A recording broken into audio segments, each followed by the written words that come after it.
Next topic है Gauss theorem and it is a very important topic.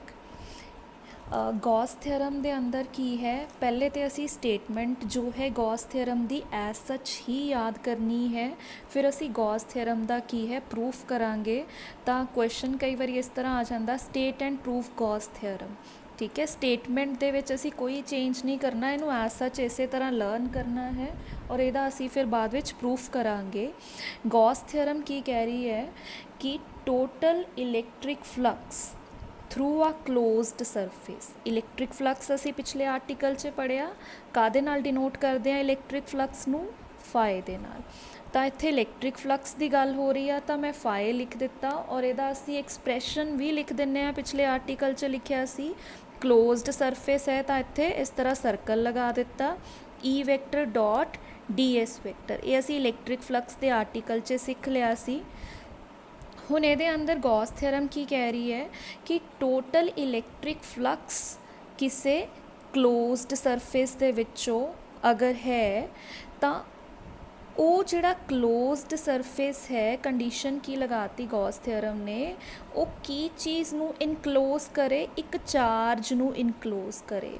ਮੰਨ ਲਓ ਅਗਰ ਮੈਂ ਕਹਿ ਰਹੀ ਹਾਂ ਕਿ ਇਹਨੂੰ ਬਣਾਉਣਾ ਨਹੀਂ ਹੈ, ਸਿਰਫ ਸਮਝਣ ਲਈ, ਕੋਈ ਵੀ ਮੇਰੇ ਕੋਲ ਇੱਕ ਸਰਫੇਸ ਹੈ ਉਹ ਕਲੋਜ਼ਡ ਹੈ, ਇਹਦੇ ਅੰਦਰ ਕੀ ਹੈ ਕੋਈ ਚਾਰਜ ਪਿਆ ਹੋਇਆ ਹੈ।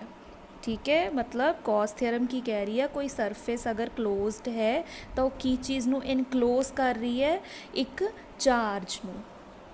वो कादे बराबर होएगा 1/ε0 times the magnitude of that charge जिहड़ा इहदे अंदर इनक्लोज्ड है। मतलब असी की कह रहे हैं कि इलैक्ट्रिक फ्लक्स नू कादे बराबर कंसिडर कर लो, 1/ε0 टाइम्स दी चार्ज जो इस क्लोज्ड सरफेस के अंदर इनक्लोज्ड है। तो फाए की हो गया Q/ε0। ये साडे कोल की है स्टेटमेंट है गॉस थ्योरम दी। दोबारा देख लेने हैं statement. It states that the total electric flux through a closed surface, surface केड़ा होना चाहिए है हमेशा क्लोज्ड सरफेस, और की कादी गल कर रहे हैं इलैक्ट्रिक फ्लक्स दी, तो फाइल लिख दिता total electric flux through a closed surface. वो क्लोज्ड सरफेस की चीज़ नू इनक्लोज कर रहा है, किसी चार्ज नू, जिद्दां असीं इत्थे एग्जाम्पल लई, तो वो कादे बराबर होएगा 1/ε0। इत्थे मैं लिख दिता 1/ε0 times the magnitude of charge enclosed. जिन्ना चार्ज इनक्लोज्ड है उन्नू कादे नाल मल्टीप्लाई कर दिओ 1/ε0 नाल। तो फाए इलैक्ट्रिक फ्लक्स कादे बराबर हो गई 1/ε0 times the charge enclosed by that surface. तो फाए की जगह पर भी असी लिख सकते हैं ना, पिछले आर्टिकल से असी फाए नू इहदे बराबर लिखिया सी, तो फाए की जगह पर असी लिखांगे क्लोज्ड इंटैग्रल। इनू की कहते हैं सरफेस इंटैग्रल कहते हैं। इस चीज़ नू असी की बोलते हैं सरफेस इंटैग्रल। ठीक है जी, सरफेस इंटैग्रल। और अगर सर्कल लगा है तो ये अगे असी क्लोज्ड भी लगा सकते हैं, closed surface integral. E vector dot D S vector केदी जगह ते लिखिया, फाए दी जगह ते, क्योंकि पिछले आर्टिकल च फाए नू असी इहदे बराबर लिखिया है इज इक्वल्स टू Q/ε0। और इस इक्वेशन नू असी बोलते हैं गॉस लॉ भी कह सकते हैं, गॉस थ्योरम भी कह सकते हैं। ठीक है, हुण असी की करांगे गॉस थ्योरम का प्रूफ करना है। इस तो बाद इनू एज सच स्टेटमेंट नू असी याद रखना है। हुण गॉस थ्योरम का जो प्रूफ है, गॉस थ्योरम का प्रूफ करने के लिए असी की करांगे, एक सफीयर कंसिडर करांगे। तो असी इनू लिख लांगे इत्थे प्रूफ ऑफ गॉस थ्योरम।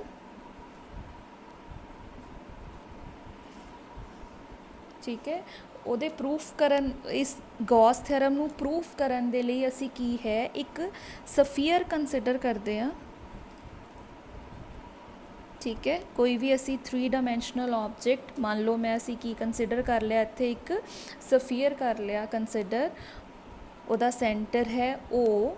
इस सफीयर दे ਸਰਫੇਸ ਦੇ ਉੱਪਰ ਮੈਂ ਸਮੋਲ ਸਰਫੇਸ ਏਰੀਆ ਕੰਸਿਡਰ ਕਰ ਰਹੀ ਹਾਂ DS, ठीक है। और ਅਸੀਂ ਪੜ੍ਹਿਆ ਹੈ ਕਿ ਏਰੀਆ ਜਿਹੜਾ ਹੈ ਇੱਕ ਵੈਕਟਰ ਕੁਆਂਟਿਟੀ ਹੈ, ਇਹਦੇ ਪਰਪੈਂਡੀਕੂਲਰ ਡਾਇਰੈਕਸ਼ਨ 'ਚ ਕੀ ਡਰਾ ਕਰਨਾ ਹੈ, एरिया वेक्टर ड्रॉ करना है, ठीक है।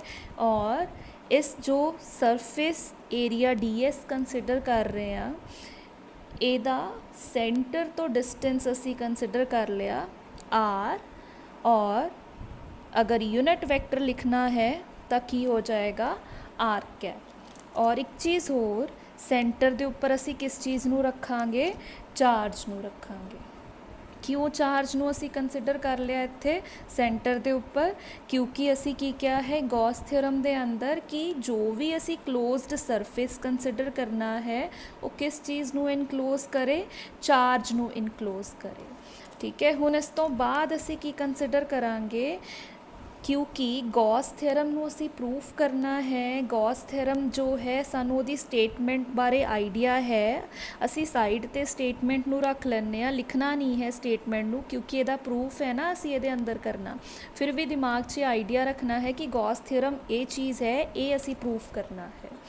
हुण ये चीज़ नू प्रूफ करन दे लई सानू कादी ज़रूरत पैगी, चार्ज की ज़रूरत है, वो असी इत्थे लिखिया, DS की ज़रूरत है, वो असी इत्थे लिखिया। की नहीं बना रहे असी, इलैक्ट्रिक फील्ड नहीं दिखा रहे, हुण असी इत्थे इलैक्ट्रिक फील्ड की डायरैक्शन दसीए। इलैक्ट्रिक फील्ड वाले चैप्टर 'च असी देखिया है, अगर चार्ज प्लस Q है तो वो अपने तो अवे सारिया डायरैक्शन 'च इलैक्ट्रिक फील्ड दिखाएगा। मैं सारे नहीं दिखाऊंगी, किसी भी एक डायरैक्शन 'च, सपोज इसे डायरैक्शन 'च अगर असी कंसिडर कर लिए इलैक्ट्रिक फील्ड भी है, ठीक है, इसे डायरैक्शन 'च इस तरह। हुण असी की कवांगे, इलैक्ट्रिक फील्ड जो है लास्ट चैप्टर 'च असी पढ़िया है, उन्होंने E वैक्टर नाल तां लिखदे आ, और ड्यू टू पॉइंट चार्ज ਇਹਦਾ एक्सप्रैशन असी कीता सीगा पिछले चैप्टर 'च, मैं वो एक्सप्रैशन लिख रही हाँ, E vector 1/4πε0 Q upon R² R cap, ये वाला एक्सप्रैशन असी कीता होया electric field due to point charge के केस 'च। हुण अगर मैं E वैक्टर दा डॉट प्रोडक्ट कंसिडर कर ला DS दे नाल, क्योंकि असी देखो दिमाग 'च रखांगे गॉस थ्योरम दा प्रूफ करना है, असी गॉस थ्योरम 'च मैनू काहदी ज़रूरत है, E वैक्टर दी DS फिर उन्हां दा डॉट प्रोडक्ट, मतलब असी की कवांगे लैफ्ट हैंड साइड नू कंसिडर करांगे ते उन्हूं प्रूफ कर दांगे राइट हैंड साइड दे बराबर। हुण लैफ्ट हैंड साइड 'च मैनू डॉट प्रोडक्ट चाहिदा है, किहदे विच चाहिदा है, E वैक्टर ते DS वैक्टर 'च, और उहदा असी की लैना है क्लोज्ड इंटैग्रल सरफेस इंटैग्रल, ठीक है जी। तो हुण असी इहदे 'च वैल्यूज़ नू पुट कर दिंदे आ, E वैक्टर की जगह ते पुट कर दांगे 1/4πε0 Q upon R² R cap dot DS vector, ठीक है जी।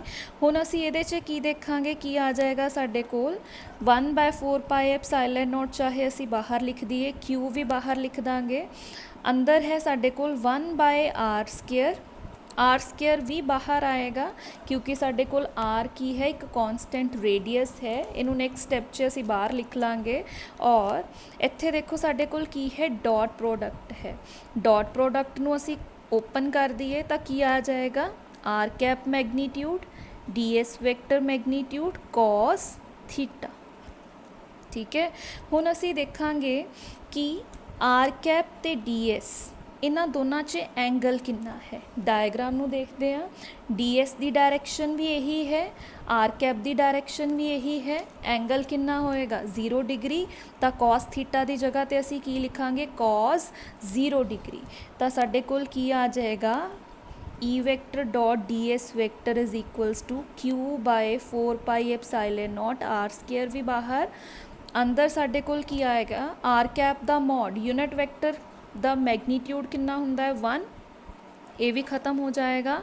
इत्थे की बचेगा DS, चाहे इस तरह लिख दिए चाहे इदां लिख दिए, और इत्थे आया 1 cos 0, cos 0 की हो जाएगा 1 हो जाएगा।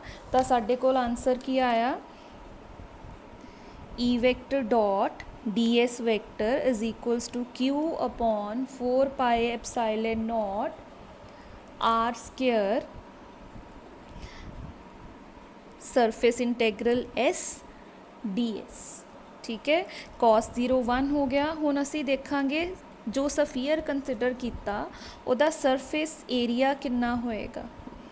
ठीक है, क्योंकि इंटीग्रेशन है ना, तो असी टोटल देखांगे कितना सरफेस एरिया है। तो कितना होएगा साडे कोल सफीयर दे केस च 4 पाए आर स्केयर। ठीक है, वो असी इत्थे पुट करता, 4 नाल 4 कैंसल, पाए भी कैंसल, आर स्केयर भी कैंसल, की बचेगा क्यू अपॉन एप्साइलन नॉट।